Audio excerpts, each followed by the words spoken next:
Could you shed some light on how being part of a community looks?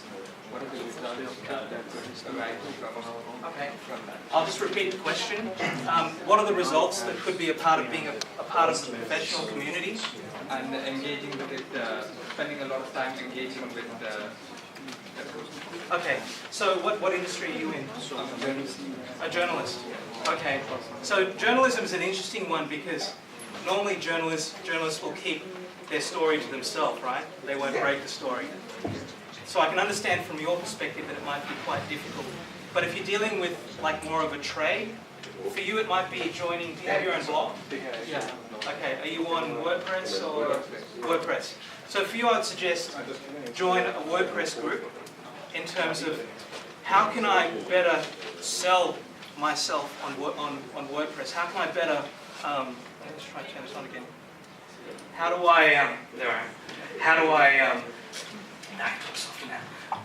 So instead of joining a journalist group, because journalists don't like to tell their secrets, in this case it's about, he uses WordPress as his own blogging platform. So how do I present my WordPress blog better? What templates are good? What's a good layout? What are best practices in using in WordPress? So I mean that's a group that I would suggest for you to have a look at. In terms of journalism and the hot story that you want to run, you know, you've got to keep that to yourself and break it, right? So yeah. Is there any other? Yeah. I have two problems with the LinkedIn. Yeah. First of all, for example, when I'm searching for a Danish person, for example, Kim Anderson. Good luck. Give me a local person, Kim Anderson, because they are really the same name in the Danish part. Yeah. If I want to go and search all of them, it will take a lot of time. Yeah. Another problem I have. Have you done advanced search, by the way? What? Have you tried advanced search? Yeah. And in Denmark, and type in his company that he. There's also an easier way to do that. If you write Kim Anderson and then write the company name, if you know what. No, I don't know the company. Okay. Then it does make it very difficult to connect with the particular Kim Anderson that you're looking for. It's making me nervous. During the day, I have around 5 or 6% looking to my LinkedIn, but it's right. LinkedIn, somebody is on a LinkedIn. Look at your. It doesn't show me who look at my. Well, that's because they've set it like that. You can actually do that yourself. If you don't want somebody to view your profiles, then you can actually go into settings and say that you're an anonymous viewer. I don't see the point in that, but I do, and yet again, I do see the point in that, because for a lot of employers, if they're doing research, they don't want you to see that they're researching you to some extent.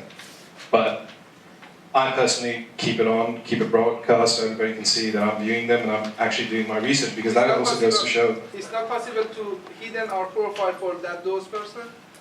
You can hide your profiles, or you can hide the fact. Those person who are hiding themselves. They're hiding themselves. Okay. Yeah. Hiding themselves in front of me. There's another thing you can do here, and right now. Does anyone know Kim Anderson? After the break, you can talk to that lady up there, and we're narrowing down the chances, right? So yeah, sorry, but it is that is a challenge. Kim Anderson, Jacob Jensen. They are a lot of persons. They are the same name and family. Yeah, that is a difficult thing. Usually, if you know someone who knows them, you can connect with them and see if they're in their shared list. That's one thing that I've done, but it is a tricky one. Yeah, and another question? Yeah. You said about sharing the status, like put something on LinkedIn once in a while. Yeah. Do you mean only about professional network, or maybe something that's actually interesting? Well, it depends. Like I do a lot of freelance photography as well, but I don't advertise that I do freelance photography. And I once posted some shots from Paris that I dug up a while ago, and I was walking through Saxo Bank at the time, and someone says, "Hey, nice shots of the Eiffel Tower." I was like, "Yeah, that's strange." But you know what? In context, it was out of context. But all of a sudden, he knew that if he needed help with photography, or if he was getting married or something, I don't like doing weddings, but they're really tough, bridezillas and all that stuff. But you know, that it does open up another world, another dimension of who you are. But be selective. You know, don't put everything there. I'm putting the kids to bed now. You know, that's what Facebook is for, right? Bore all your friends on Facebook. LinkedIn people are time poor. Keep it relatively professional, interest-based, somewhere that that you could have some form of income, I would say, potentially. A hobby even, but, you know, potentially professional. Could you please clarify how anonymous you are? Yeah, that's a Faizan question. So, and I'll Become what? Anonymous viewer. An anonymous viewer. Well, we can try to go through some of them. That is a very particular question, and again, that's something that we usually go through in our full-day workshops, but I can show you afterwards.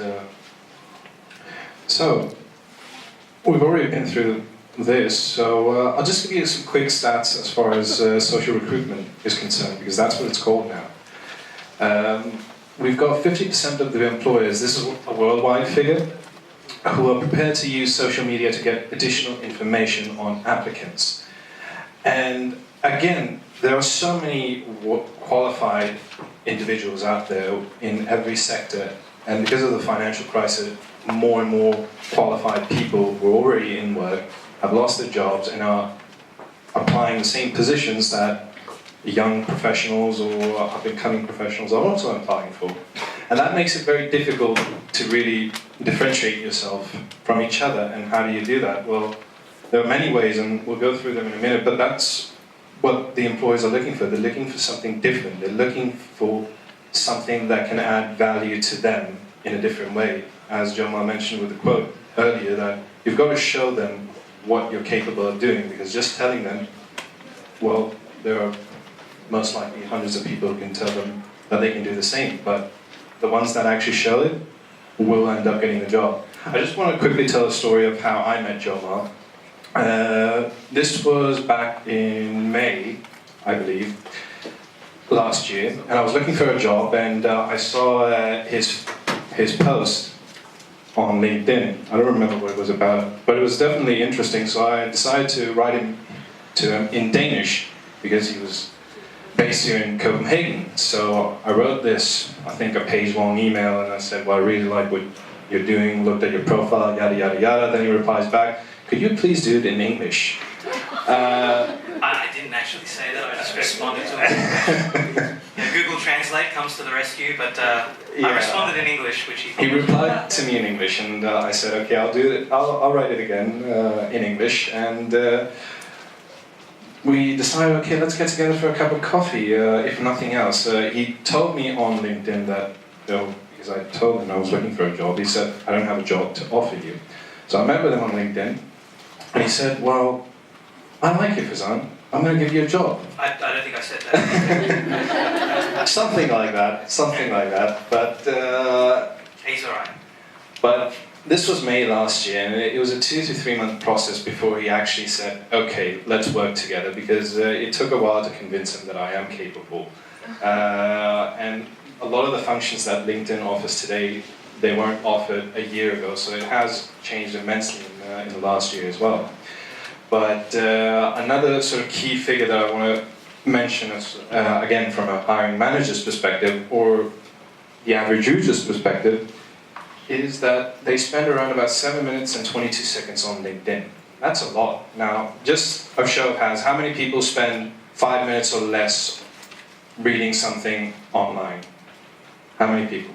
Okay, you all spend more than 5 minutes reading something online. I'm shocked. Depends how long is it? There's a lot of questions. Okay, so let me bring it back to LinkedIn. How many people spend more than 5 minutes on LinkedIn? A day. Okay, that's more what I was looking for. Okay. And very sort of quickly, I mean, some of the speakers today have discussed a lot of things. Why is it important to develop your digital footprint? Because that's what basically everybody has said. Show them what you're capable of doing. And it is about personal branding. It is about standing out from every other individual that's out there. So if you've got a blog post, or a blog, that could be your way to actually branding yourself as a thought leader within a certain topic. Who here actually has a blog? Anyone here? We've got a couple. Okay, no, that's good. And we mentioned to stay relevant and current. I mean, a lot of the information that I get as far as LinkedIn is concerned, and as far as any other digital medium is concerned, is actually through LinkedIn or anything online, because it just keeps me active and makes it easier for me to go out and stand in front of all you individuals and repeat everything that I've read online, but I've also tested it out and said, okay, this is how it works. So that's how I stay relevant and current, so I know how the tools work. And there are certain things that you may not read, you have to read between the lines and then really go in depth with, as far as, okay, this is how LinkedIn makes its money and this is how it works. We mentioned networking, and there are many ways that you need to network. You can network, but one of the most important things that has become a bit of our mantra is that good online behavior needs to be reflected offline. And some people are good at doing one or the other. There are very few people actually good at doing both of that, both of those things. Our colleague Mia is actually brilliant at that. She's really good at going out there, participating in events, exchanging business cards, or just linking up with people on LinkedIn and then meeting with them for a cup of coffee. Knows Mia. Anyone? Yeah, maybe you guys have met You probably Mia. know her if you saw her, but she's a brilliant networker. She gets out there and she's been doing a lot of work with us with the events. So, yeah. I'm just quickly going through because I know it's warm and everybody wants to go home and relax on this nice summer day. But this is a question that everybody needs to ask themselves when they're trying to define who they are. So what makes me great? What makes me unique? And what makes me compelling?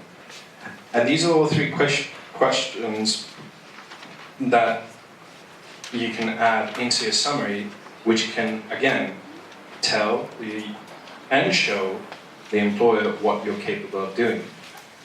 Again, I can't go in depth with these questions, but just give these questions a thought and think about what makes me great and how can I offer something to the company or the business partner that I'm